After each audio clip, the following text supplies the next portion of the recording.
everybody. Dan Illman, Mike Beer, taking a look at the DRF race of the day for Friday, July the 12th, race number 9 at Saratoga. Let's throw up the field for the Coronation Cup. We're going 5.5 furlongs on the turf. $150,000 is the purse for 3-year-old fillies. 10 entered for turf. The 11, 12, and 13 are main track only, and the number 10, Star of Mystery. Super impressive at her North American debut, Mike. The Grade 1 Jaipur. Just consider 3-year-old filly facing older males, facing the best turf sprinter in the country, Cogburn, who broke just about every imaginable speed record, and she ran really well for third. She ran great in that race, and it obviously came back very fast. Listen, just going off the figures, Dan, if she runs that race back, she probably can't lose here. That being said, this is a really good field. And a tough outside post position as well for Star of Mystery, navigating the 5.5 with a pretty quick run going into the one and only turn. Let's throw up the Timeform US pace projector for this race. Well, Timeform US has Star of Mystery sitting in the second flight, and I wouldn't be surprised if that's where she ends up. I was surprised at how quick she was out of the gate in that Jaipur, Mike. I mean, she was right up close to the pace in the second flight in between. It looked like she was even pulling a bit. Yeah, I'm glad you brought that up because she was forward, and it seems like they don't really want her to be on the lead. So even when she breaks well, they like to get her on some cover, Dan, and let her sit in behind horses. But the break is very important for her because you can go back through some of her races, both in England and in Dubai over the winter. She's had gait issues at times, and she cannot afford to break poorly from the far outside in here, I don't think. Trainer Graham Motion's barn has been on an amazing roll over the last few months since turf season has begun, and the number 1 Tupi's always been one of the more promising fillies in his barn. We're going to watch Tupi's most recent victory down at Laurel Park in the Stormy Blues Stakes, going 5.5 furlongs with a long stretch to the second wire. Tupi's had a very nice trip in the second flight off the pace, made a wide bid, and this is her. She's usually very late to change leads, but once she does, she goes about her business and scores comfortably. Yeah, getting to lug it in there a little bit because she wouldn't change her lead, but she finally does it. And then from there, she's just way better than these horses. I thought this was a really impressive win, Dan. She's third off the layoff now. I like all of her turf sprint starts so far in her career. Her stakes win at Aqueduct last November, I thought was really impressive. The shorter stretch here and the 5.5 furlongs, I feel like that may not be exactly what she wants, but I think she's a good horse. She'll need a little bit of a trip from the inside post. Jorge Ruiz, a very underrated rider, based in the Mid-Atlantic, had a nice winter down in Florida. The 2 is In Our Time. Now, this horse made her turf debut in the race we're going to show you right now at Gulfstream Park in a first-level allowance. Keep in mind, this is a 2-turn, 7.5 furlong race, and she set some legitimate fractions. 45 and change for the half. She's just going to get tired in the stretch and finish second. The 6th place finisher came back to win a first level allowance on the Tapeta with a 79 buyer. Shorter distance is probably what she wants, but we usually don't like drastic cutbacks on turf. Yeah, don't like the cutback for her, especially in a field like this one, Dan, where she's just going to have to improve so dramatically to be competitive with these horses. I have no problem with the turf race that she just ran. You laid out the excuses that you could make for her if you wanted to make excuses for her. I thought she ran okay there. But she's got to run way better than that against this field. I would expect her to revert to the stalking tactics that worked very well for her in her career debut, albeit against much weaker maiden claimers on dirt at Gulfstream. Dancing Duchess is up next for trainer Mark Cassey. She's a hardy 3-year-old daughter of Munnings. Let's watch her most recent race. This is the Alley Wow, going 6.5 furlongs. She's just cruising into the stretch, and why not? They went the half in 47-1, an easy pace for a turf sprint, and Dancing Duchess puts it away in the final 8th. Just had all the best of it here, Dan. I thought she was hard to like off of this performance, which to this point is the fastest race that she's ever run. Just got an easy lead in here. She's going to stay on. You're going to see these 4 or 5 horses behind her. They're all bunched up together under the wire here. I don't know, Dan. I just wasn't impressed with this performance and didn't want to bet her back against this field. Pipsy is the number 4. This one was a sharp winner of her North American debut. The Soaring Softly Stakes, going 3/4 of a mile for Will Walden. They understandably tried to stretch her out. That's where the big money is usually on the turf. And the Tepin last time out, she was headstrong early. She pulled. She tired. I wish she ran a little bit better, but I do think that Tepin was a pretty strong field, and I think sprinting is what she wants to do. I agree with all that. She was also just forced on a pace that was way too fast, I think, in that Tepin last time. Yeah, she couldn't cope with it. Cutting back is the right thing to do. They're coming back here relatively quickly for this race. So I wonder if that's going to affect her at all.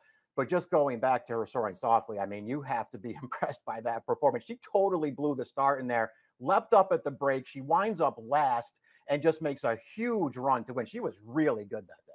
Twirling Queen is the number 5, and this filly has really improved since switching to the Jose D'Angelo barn and moving from dirt to synthetic and turf. She has won her last 3 starts, including a victory in the Mamzelle over a couple of these horses. Both of them came back to win, and Twirling Queen was pretty good in that race, Mike. She showed decent speed down on the inside. She settled for the pocket and was pretty game to score. She's won 4 of 7 in her career. I like her tactical speed. She'll be a price again. Yeah, undefeated too since Jose D'Angelo's taken over and switched surfaces with her. That Mamzelle, I watched it. She got a perfect trip in there and won. And I just felt like after I watched, I was like, the second and third finishers, they're the horses you want out of that race. They've now both come back to win, and it's sort of making me come full circle now and take another look at Twirling Queen, who beat them. And listen, she had a perfect trip that day, but she ran really well and improved again.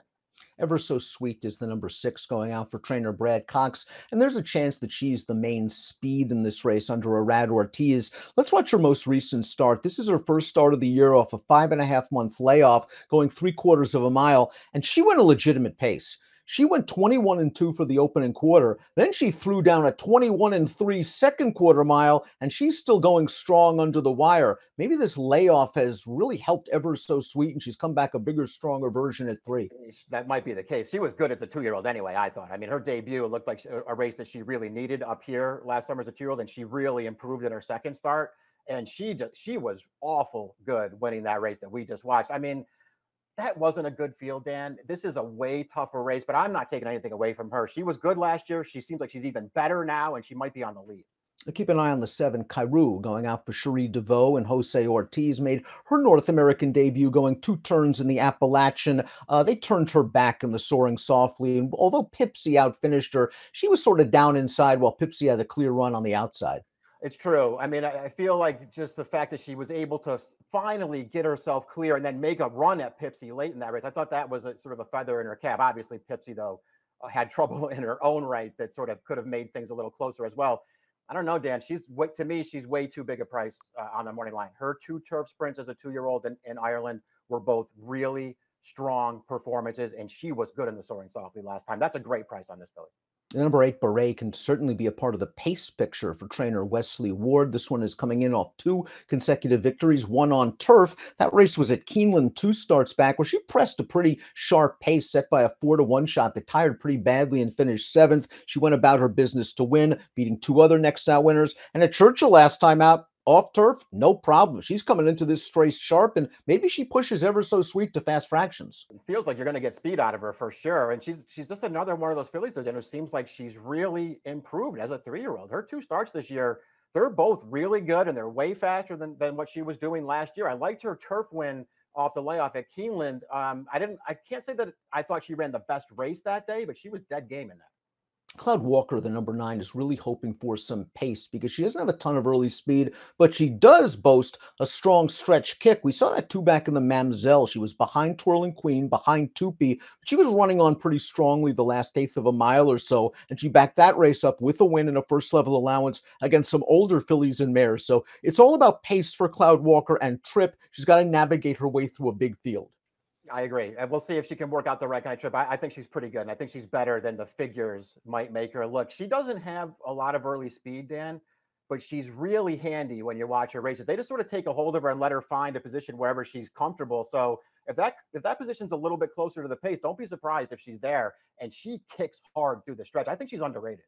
And completing the field, the horses in the body of the field's the horse to beat. That's the 10 Star of Mystery, 9-5 on the morning line. And her North American debut for a 3-year-old filly came in this race, the Grade 1 Jaipur. She broke sharp. She tracked in between horses. She's going to get bumped in tight here in between as Cogburn is getting away. But once she does get clear, she's going to finish pretty decently for 3rd in between horses. She finished ahead of a couple of next out winners. One of them, Philo D'Ariana, came back to win a Grade 2 at Woodbine with a 101 Buyer's speed figure. So she runs this race. She's the most likely winner, 98 Buyer. Yeah, she runs this race. She's going to be a handful in here. Just really game at the end, too. You can see all the trouble she got in the upper stretch, Dan. I mean, I think the way she finished at the end, you just have to suspect it cost her second at least. And she almost got second anyway. She missed it by a nose. It was a really good performance. And it's not like you just have that one race propping her up. If you go back and look at all of her races, the races in England as a 2-year-old were really good. And then all through the winter and into the spring in Dubai, just really sharp performances. She was really good in the Group 1. At the end of March there, totally blew the start and almost won. Before we take a look at our top selections as the 11, 12, and 13 are main track onlys, please click the subscribe button on the Daily Racing Form YouTube channel for the latest DRF videos. Let's take a look at our top picks for the Coronation Cup. And Star of Mystery is simply the horse to beat, Mike. I have a feeling she's going to take all the money, and deservedly so.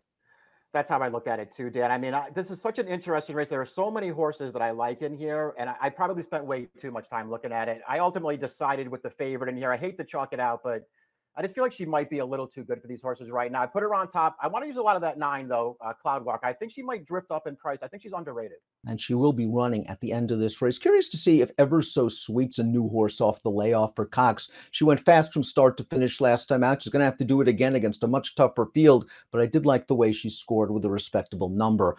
Again, Star of Mystery, the horse to beat. 10-9-4-1 for Mike, 6-10-5-1 for me. 2 stakes on tap at the Spa on Friday. Best of luck.